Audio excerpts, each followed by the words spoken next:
Have you ever wondered what you would be able to do when everything was taken? When the pain was so great that not even tears could express the void inside the chest? Today I will tell a story that few people know, but reveals the hidden power of those who have been subdued. A story about the limit between justice and revenge, about the price of freedom. In Augusta, Georgia, in the 19th century, a woman named Abigail turned her pain into a meticulous plan that would forever change the fate of dozens of people. What you will find out in the next few minutes will leave you breathless, as it reveals a face of American history that many have tried to erase. A secret stored in the basements of the large manorial houses, between the lines of the official documents. If you enjoy real stories that challenge what we know about the past, be sure to subscribe to the channel to receive more revelations like this. This is not just another story about slavery. It is a testimony about how knowledge can become the most lethal weapon in the hands of those who have nothing else to lose. Get ready to meet the banquet that went into history as the darkest night of Augusta. The ruins of the Thornwood plantation are still standing on the banks of the Savannah River, silent witnesses of a time of opulence built on blood and tears. The air that circulates between the worn pillars carries the weight of the muffled screams and the whispers of plans never before revealed. In that soil, where today they grow vines that slowly swallow what is left of Casa Grande, there was one of the most calculated acts of resistance against slavery in the history of Georgia. The mansion that one day symbolized the absolute power of the Clayton family became the stage of an account adjustment that no court would ever judge. Justice, when denied by men, finds twisting paths to manifest itself. The wind that shakes the leaves of centenary magnolias seems to murmur this truth. No cruelty remains unpunished forever. In the shadow of these rubble, a lesson has crystallized in time. Knowledge, when in the right hands, can overthrow empires. Among the wreckage of what was one of the most luxurious halls in the Southern, one can still feel the ghostly aroma of a banquet where power changed hands through a simple glass of fruit juice. But what happened on June 1858 remained a mystery for decades, kept only in the memory of those who managed to escape after the fall of the Clayton dynasty. If you want to follow more cases like this, which move with all society and reveal hidden truths, subscribe to the channel so as not to lose any investigation. Thornwood stretched for more than 5,000 acres of fertile land. The cotton fields formed a white sea that was lost on the horizon, demanding the incessant work of more than 200 slaves. The big house, with its 23 doral columns and 3 floors of ostentation, was strategically positioned at the top of a hill from which each inch of the property could be observed. The Clayton family kept a harsh hierarchical system. Patriarch William Clayton at the top, his wife Elizabeth and the 3 men below, followed by the foreman Henry Dawson and his 6 assistants, each responsible for an area of the plantation. In the senzalas, arranged in the form of semicircle to 500 meters of the main house, men, women, and children aroused with the first corner of the rooster. The work started even before the sun was born and ended only when the stars were already shining loudly in the sky. Floor Dawson became known for his ability to extract to the last drop of energy from the enslaved. Its whip, with 9 leather straps reinforced with small pieces of metal at the ends, rarely remained dry for a whole day. Inside the house, the servants of the servants were in the humid basement and without windows, where the air was barely circulated and the rats disputed space with humans. On warmer nights of summer, heat became unbearable in that underground, forcing the households to take turns to sleep in service areas. In the rear garden, enough distance so that their moans did not disturb the boss's meals, the trunk was, where exemplary punishments were performed weekly, usually on Sundays after the religious service that William Clayton made a point of conducting, citing biblical passages about obedience and submission. Over the years, a palpable sense of despair had pervaded everything of Thornwood. The elders said that even the birds avoided nests in that property. Summer storms seemed more violent there, as if nature tried to wash the land from so many atrocities. It was in 1858, when a prolonged drought hit the region, that the first whispers over the Jubilee began to circulate among the enslaved. No one knew for sure what that word meant, but everyone felt that something was about to change. In the midst of this world of horrors, Abigail occupied a peculiar position. At 32, he worked as the main cook of Casa Grande, a function he had inherited from his mother. His knowledge of herbs and spices came from an ancestral tradition preserved through generations. As a child, he had learned to identify each plant that grew on the banks of the Savannah River and the forests surrounding the property. He knew which they could heal, which could calm down, and which, in accurate amounts, they could kill. This wisdom, passed on whispers and practical demonstrations, remained invisible in the eyes of the whites, who saw only an excellent cook capable of turning simple ingredients into sophisticated dishes. Abigail was transiting between two worlds. In the morning, it was harvested medicinal herbs to treat the Senzala patients. In the afternoon, he prepared elaborate dinners for the Clayton and his frequent guests. William Clayton himself, a cruel man with his slaves but vain of his kitchen, allowed Abigail to circulate with some freedom through the property to select fresh ingredients. This confidence, built over years, gave him access to conversations and secrets that no other enslaved had. During the dinners, while serving the dishes, it became practically invisible to the diners that discussed business, politics, and the latest methods of controlling human property. Among his, Abigail was respected not only by his privileged position, but mainly for his ability to use this access to the benefit of the community. When a punishment was being planned, she could often warn in time. As children would be sold, it articulated ways to at least allow mothers to say goodbye. His reading knowledge, secretly acquired by observing his children's classes, allowed him to decipher documents and understand the world beyond the limits of plantation. Over time, it had become not only a source of information, but a kind of counselor for collective decisions. What no one suspected, not even among the enslaved, was that Abigail was systematically cataloging in his prodigious memory every atrocity committed by the Clayton family, every disproportionate punishment, every sale that separated families, each hobble rape. In silence, it built not only a record of horrors, but a map of the vulnerability of its oppressors. Leave in the comments, never give up the truth, if you believe justice must reach all the oppressed. The Thornwood system did not only work through physical violence. Cruelty was manifested in successive layers, beginning with small daily humiliations. When Thomas Clayton, the eldest son, turned 16, he got the prerogative of choosing any woman from the Senzala as a gift to start as a man. Then came the right to interrupt any ongoing punishment, not for compassion, but to demonstrate his power over the overseer. Robert, the middle son, preferred psychological games. He forced mothers to choose which children would receive punishment, promising to spare the other. Most of the time, he punished both anyway, laughing at maternal anguish. William Jr., in the youngest as a teenager, already showed a morbid curiosity for human resistance, testing how long people could stay in certain painful positions before passing out. Elizabeth Clayton, in turn, practiced her own mark of refined cruelty. When servants they made minimal errors, such as dropping a drop of tea in the towel, they were forced to spend the night kneeling in a corner of the hall, holding a candle.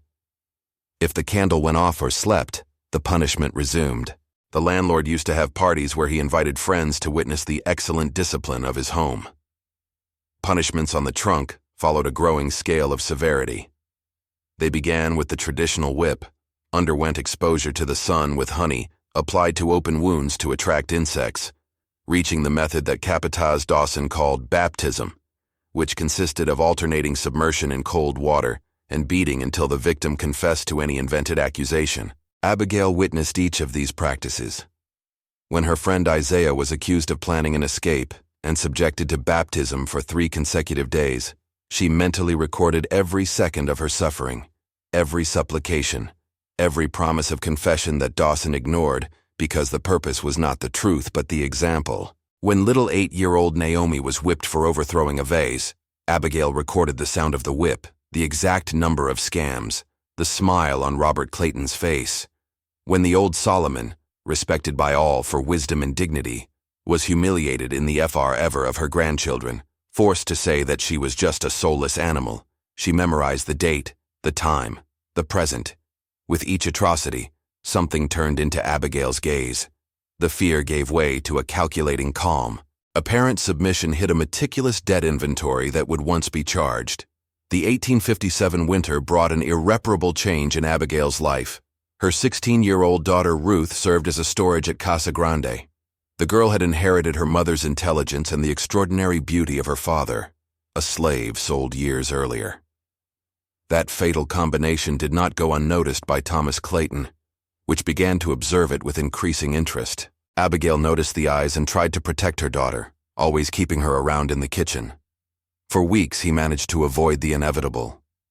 On a storm night, when Abigail was hurriedly called to prepare a medical tea for Elizabeth, who suffered from migraines, Ruth was just finished organizing the pantry. Thomas took the opportunity. What happened in the next 40 minutes destroyed not only Ruth's innocence, but his own will to live. When Abigail returned and found her daughter shrunk in a dark corner, he knew immediately. In the following days, Ruth refused to eat or talk. Her eyes, once alive and curious, have become opaque, absent. Abigail used all his herbs knowledge to treat his daughter's physical wounds, but there was no plant to heal soul wounds. Thomas continued to look for Ruth, now openly, as if he was entitled to her. In the third week after the incident, when Abigail returned from work at Casa Grande, he found his daughter's body hanging from a beam of the communal kitchen. He had chosen the only time when he could be alone to end his suffering. That night, Abigail didn't cry. He prepared his daughter's body according to the rituals his grandmother had taught him, washing him with an infusion of purifying herbs. He fought small white flowers in the girl's hair and put it on her only clean dress. He placed under Ruth's tongue a small oak seed, a symbol of strength and rebirth. When the body was taken to be buried in the small cemetery intended for the enslaved, Abigail remained immovable. His face is an impenetrable mask. While the others sang short of farewell songs, she took a silent oath by the simple tomb. He picked up a handful of the land that covered his daughter and kept him in a small cloth bag, which began to carry by his chest. That land would be his constant memory, the weight that would keep her firm in the way she had chosen. Ruth's death was not the only catalyst for Abigail's transformation. In the following months, the cruelty in Thornwood intensified. Patriarch William Clayton faced financial problems due to failed investments and compulsive game. The pressure for greater productivity fell on the enslaved. Capataz Dawson received Carta Branca to implement new disciplinary measures. Punishments became more frequent and severe. The rations were reduced while working hours increased. Children only 6 were sent to the fields. Given the deterioration of conditions, a mosaic of shared cruelty was formed. William Clayton, with his religious arrogance, justified each atrocity as discipline necessary for lower creatures. Elizabeth, with her refined disdain, treated the enslaved as defective decorative pieces. The children Clayton, each in his own way, transformed human suffering into entertainment. Capataz Dawson, a former convict who had found in slave supervision the only position where he could exert power, stood out for the creativity of his punishments. His 6 assistants competed with each other to impress him with new control methods. The event that solidified Abigail's determination took place during the visit of Judge Harrington, a close friend and creditor of William Clayton. To impress the guest, Clayton organized what he called demonstration of discipline. 3 men were randomly selected and accused of planning a rebellion. There was no judgment, just a spectacle. While the guests drank and talked, the 3 were whipped to unconscious, had their plants burned, and finally one of them had a cut ear as permanent reminder. The mutilated man was Isaiah, the same friend Abigail becomes baptism months before. Throughout the procedure, she served drinks and appetizers, maintaining the neutral expression what years of survival taught her. It was at that moment, seeing Isaiah's blood mingled with the spilled wine on the white towel, that something was crystallized in his mind. It wouldn't just be Thomas Clayton to pay for what Ruth had done. It would be the whole structure that allowed such horrors occurred routinely. Abigail witnessed everything with his calm eyes, absorbing every detail. The enthusiastic comments of the guests, the laughter, the gifts erected to efficient control. And I knew, with absolute certainty, that the moment of acting was approaching. The final humiliation came 3 months after Ruth's death. During a dinner to celebrate Elizabeth Clayton's birthday, Abigail was accused of stealing a silver spoon. The prosecution came from Thomas, clearly a retaliation that she managed to keep others away from her reach. With no chance of defense, Abigail was dragged to the center of the dining room, where the guests still enjoyed the dessert she had prepared herself.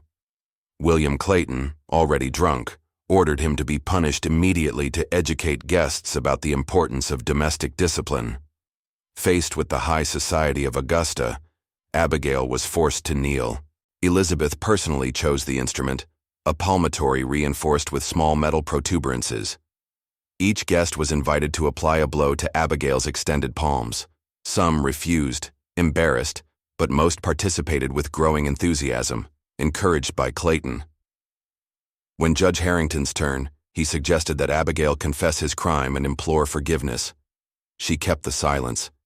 His eyes settled into his with an intensity that made him hesitate momentarily. After 23 blows, his hands were unrecognizable. Blood dripped on the carpet imported from France. At no point Abigail issued a sound, not even when Thomas finally approached a red-hot iron to mark the cattle and pressed it against his shoulder, saying, "Stolen property should be marked correctly." The smell of burnt flesh mixed that of wines and desserts. Some guests laughed nervously. Others appeared nausea. When it all ended, Abigail was ordered to clean the blood of the carpet and keep serving. With her hands deformed by recent torture, she served coffee and liqueurs, moving as a silent spectrum among people who talked excitedly, forgotten the entertainment of moments before. That night, alone in the bedroom of the back of the kitchen, Abigail did not treat his wounds immediately. Let the pain burn every inch of its being, turning it into fuel. He looked at his ruined hands, which for so many years had created dishes that deleted those who now destroyed them, and made their final decision. The plan that was forming in your mind in recent months has been crystallized in accurate detail. Cauterized the brand of iron with a mixture of herbs, knowing that the scar would remain forever. Not as a symbol of its humiliation, but as a reminder of what was to come. In the following weeks, Abigail began to carefully select his allies. The first was Mercy, a 20-year-old girl who worked in the laundry and had access to every room of Casa Grande. With agile fingers and silent steps, Mercy could move through the corridors without being noticed, gathering information and small objects. Then came Samuel, a strong middle-aged man who took care of the stables. Your ability to control to the most temperamental horses guaranteed you some freedom of movement on the property. The third chosen was the old Solomon, not for his physical strength weakened for the years, but for his wisdom and the respect that everyone devoted to him. His presence on the plain would give moral legitimacy to what they were about to do. Finally, Abigail recruited Job, a young man who worked as an assistant to the foreman and had access to the keys to the senzalas and deposits. Each received only fragments from the full plan for security. During nocturnal meetings hidden in the basement of the healing house, where herbs dried hanging in beams that drowned out the conversations, Abigail meticulously mapped the Clayton family routine and his employees. He studied the eating habits of each member, his preferences, allergies, and times. Cataloged each door, window, and secret passage from Casa Grande, information gathered over decades of service. With Job's help, he obtained access to the approaching great celebration, the 15th anniversary of William Clayton, for which more than 40 illustrious guests would come from all over the region. The chosen date was not coincidence. June 19th, in addition to marking the birth of Patriarch Clayton, carried special meaning. It was also the day when the first child born in Thornwood had been sold, starting a cycle of family separations that would become common practice. Abigail appointed his plan of Jubilee, a biblical term that meant liberation and return to the origins. While the other enslaved told the days for the Great Jubilee, only the 4 conspirators knew their true RO meaning. The countdown started 21 days before the celebration, when Abigail began the collection and preparation of special ingredients that would need this exact time to reach the maximum potential. The eve of the banquet turned Thornwood into an antique ant. In the big house, raised the silver, ended the floor, and arranged the rooms for the guests who would stay overnight. In the gardens, gardeners gave the last touches to imported flowers. In the main hall, a newcomer to Charleston was waiting for the presentation of the young pianist who would animate the night. Elizabeth Clayton personally supervised every detail, distributing acidic criticisms and occasional slaps to those who did not meet their expectations. In the kitchen, Abigail commanded the preparations of what everyone knew would be the most elaborate banquet ever served in Thornwood. Meanwhile, in the senzalas, a different tension hovered in the air. Exchanged looks, encrypted words, small gestures. A silent communication flowed between barracks. Small muggles were prepared discreetly, personal objects gathered, children received whispered instructions. At 4 in the afternoon, when the first carriage arrived bringing guests from Savannah, the wheel of destination was already in motion. In the healing house, away enough not to attract attention, Mercy, Samuel, Solomon, and Job gathered briefly with Abigail for final adjustments. Each received a small package containing different herbs and specific instructions. Solomon, the eldest, held a brief ceremony, blessing the mission with words of the ancestral tradition that few were still recalling. In his pocket, Abigail carried the bag with the land of Ruth's tomb, now mixed with dry herbs that exuded a subtle, almost imperceptible aroma. At dusk, when guests began to gather in the big hall, Abigail's transformation was complete. His face, usually a mask of submission, now displayed a disturbing serenity. His hands, still marked by torture, moved with surgical accuracy while finalizing the central element of the banquet, an elaborate punch of tropical fruits, served in a large bowl of carved crystal, a Clayton's wedding gift. The combined signal would be given when the room clock was 9 times. While the Clayton family and their guests bubbled with expectation for the banquet, they completely ignored that the true show would be another. At 9 o'clock at point, Thornwood's dining room was in its maximum splendor. Silver chandeliers illuminated the main table, where 43 people were waiting for the banquet. William Clayton occupied his head, surrounded by prominent figures. Judge Harrington on his right, Senator Wilson on the left, Banker Morgan and Colonel Parker soon ahead. The wives displayed jewelry and dresses imported from Europe. A small orchestra touched discreetly in the corner. The first part of the plan came into action when Samuel in the stable purposely left the gate open, allowing 3 horses to run away. The immediate confusion attracted the attention of the 4 assistants of Capataz Dawson, who left to recover valuable animals. At the same time, Job, using his privileged access, discreetly locked the outer doors of Casa Grande, leaving only one output route available, precisely the one that led to the back, where the second phase of the plan was already organized. Inside the house, Mercy moved between the guests' rooms, gathering and hiding weapons that had been left by men as they switched to dinner. In the kitchen, Abigail supervised the latest preparations. Created came, bringing elaborate dishes to the main table. Finally, the time has come of the inaugural toast. Abigail personally brought the great crystal bowl containing the special punch, a tradition of the Clayton family. The deep ruby-colored drink was served in crystal cups for all present. William Clayton got up, holding his cup, and made a long speech about the virtues of hard work, discipline, and tradition. He spoke about how he had built Thornwood out of nowhere, omitting the fundamental role of enslaved in this construction. When everyone raised their cups in celebration of the patriarch's 50 years, Abigail, serving at the table, briefly found the look of Thomas Clayton. For a runaway, he seemed disconcerted by the intensity of those eyes that did not show the usual fear. Then, as in a perfectly rehearsed choreography, the guests drank the punch, praising its exotic taste. No one noticed that Abigail, Solomon, Mercy, Samuel, Job, and others selected did not play in a single drop of the drink. The poison chosen by Abigail was a rare combination of native plants, whose initial effect was a slight numbness, followed by paralysis aggressive. The time of action varied according to the weight and constitution of each person, ensuring that chaos gradually settled, making it impossible for a coordinated reaction. Death would come not by the poison itself, but for the paralysis of the respiratory muscles. As the last refinement of his revenge, Abigail assured himself that his victims would remain aware to the end, witnessing his own fall. Thomas Clayton was the first to feel the effects. He tried to get up, but his legs did not respond. Its glass fell, spilling the rest of the liquid over the white towel, forming a red spot that resembled blood. Seeing his son in difficulty, Elizabeth tried to call for help, but his voice came out weak.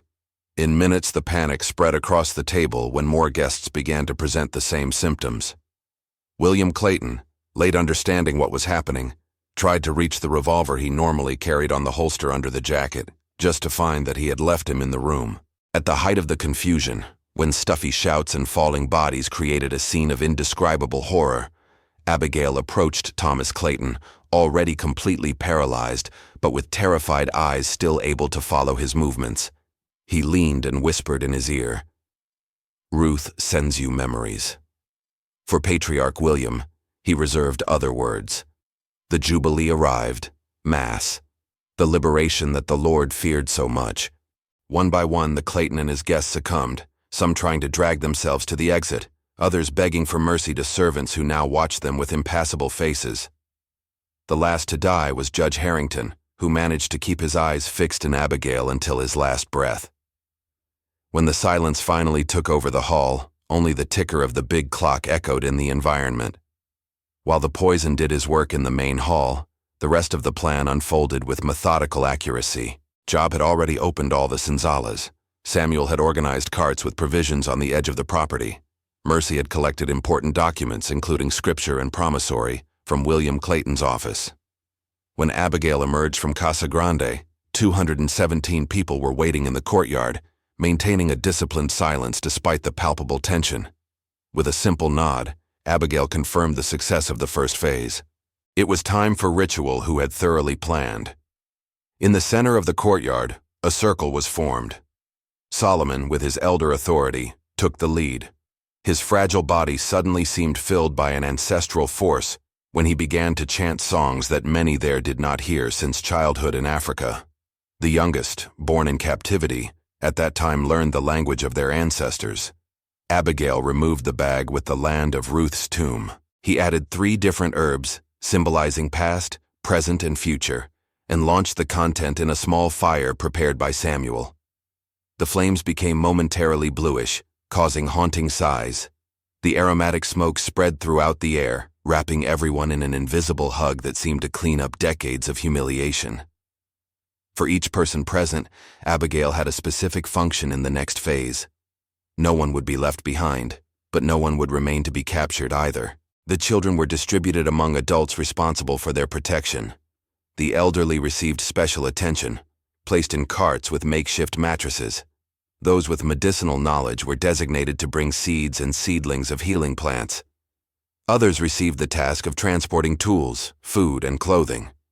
Before they left the property, Abigail led them all in a last symbolic action. Each person passed before the big house, now silent like a mausoleum, and dropped a small personal object, a button, a ribbon, a polished stone, a straw knot, forming a trail of memories that led from the courtyard to the entrance of the mansion. Finally, in a deliberately planned gesture to send an unambiguous message, Abigail lit torches and distributed them strategically. Not to set fire to the whole property, this would attract immediate attention, but to selectively burn the office where the ownership records were kept, Thomas Clayton's room, and the dining room where the bodies remained. Fire, controlled and symbolic, would consume the most immediate evidence while leaving unanswered questions to those who eventually discovered the scene. At midnight, the liberated column left Thornwood in different directions, following predetermined routes that would lead them to meeting points with allies of the underground movement. Abigail, the last one, remained momentarily alone in the courtyard. He contemplated the big house one last time, the windows illuminated by the inner fire that slowly spread. In a final gesture of challenge and liberation, he dislodged the handkerchief that always covered his head, a symbol of his servitude, and let him fly in the wind. Her gray hair, exposed to the moonlight, looked like a silver crown.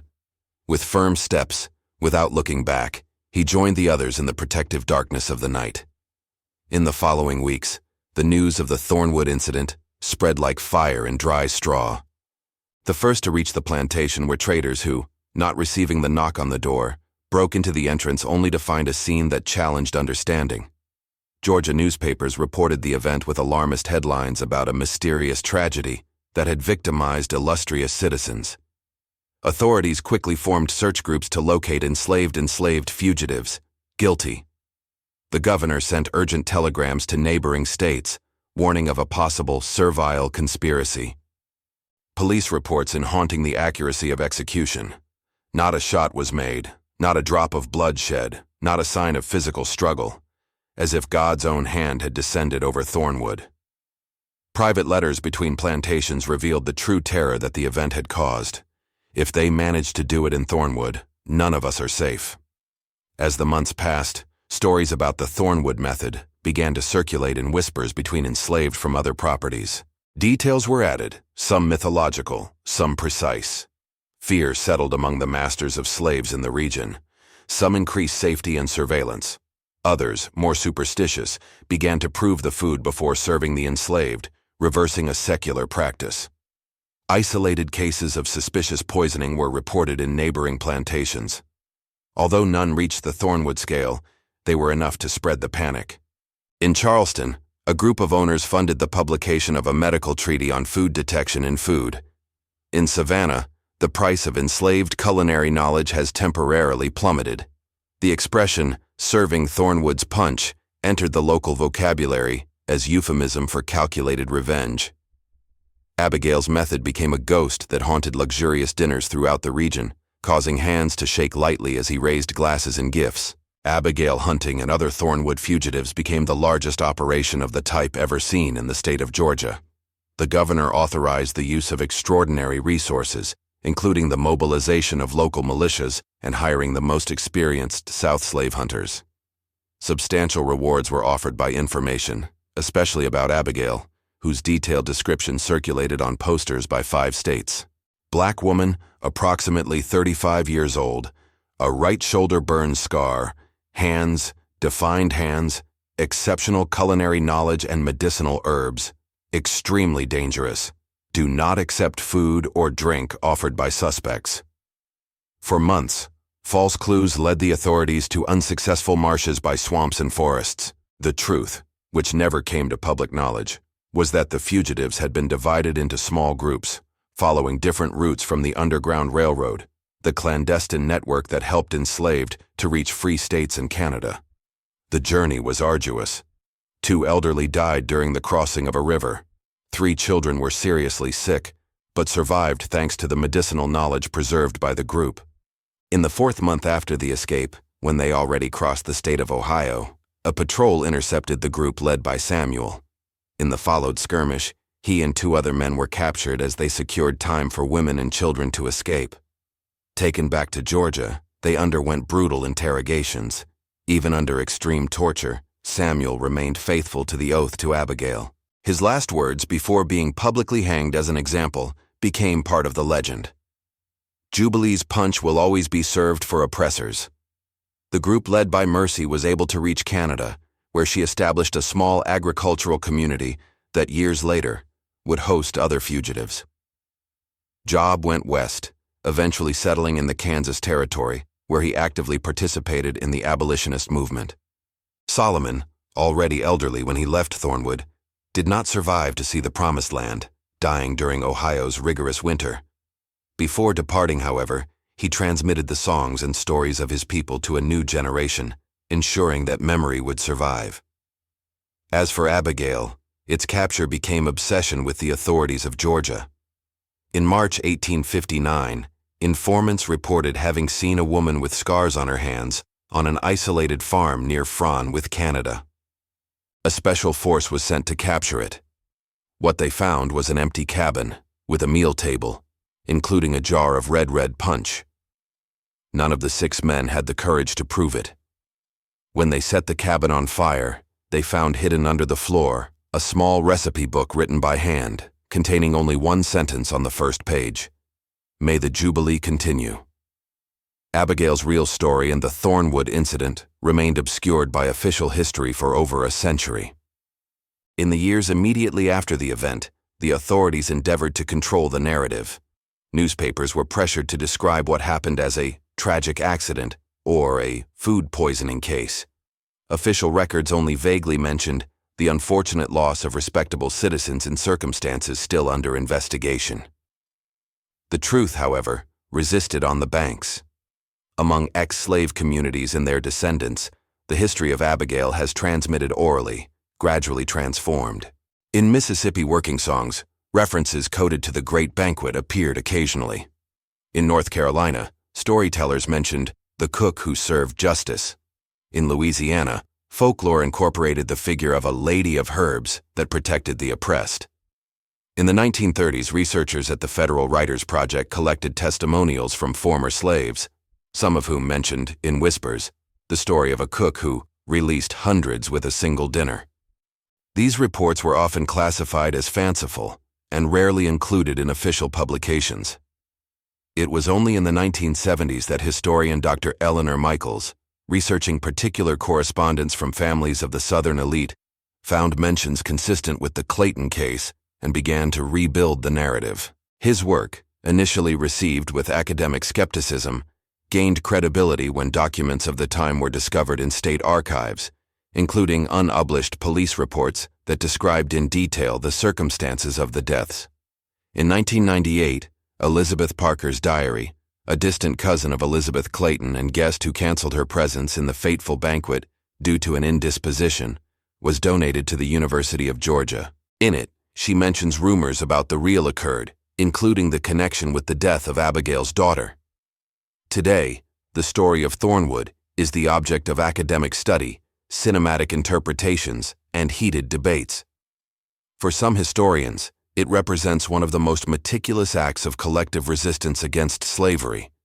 For others, a complex episode that challenges simplistic moral classifications. In African American communities in southern Georgia, annual pilgrimages are made to the place where one day there was Thornwood. There, where only ruins remain, visitors leave small offerings, buttons, ribbons, polished stones, echoes of the final ritual held on the night of liberation. In 2010, a small community museum was established nearby, displaying artifacts of the time and telling the story of Abigail not as a legend, but as a vital part of historical resistance to oppression. Among the most intriguing items of the collection is a small glass bottle found during archaeological excavations at the place of the old enslaved cemetery. The bottle contains dark earth and fragments of what seem to be seeds.